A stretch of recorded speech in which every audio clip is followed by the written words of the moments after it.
Besides the emotional trauma that people suffer because of the realization of what happened to these young kids, trying to figure out why is a challenge they'll never get past.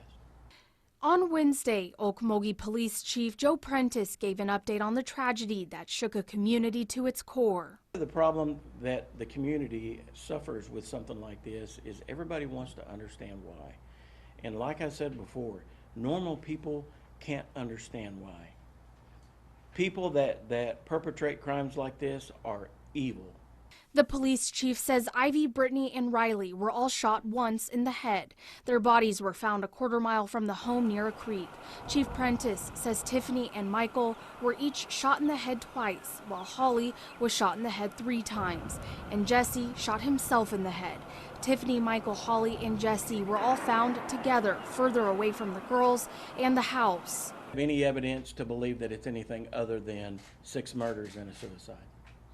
The police chief also says they are working to figure out the answer to the question that everyone has: why?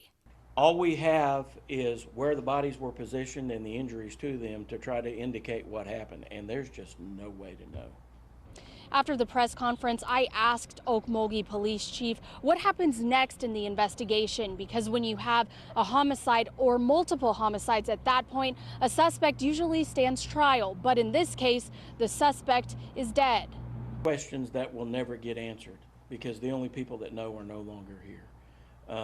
We will continue to document everything that we have found and anything that we discover in follow-up interviews moving forward, and generate a report. We will submit that report to the district attorney's office for her review as a formality because there is no prosecution to be had here.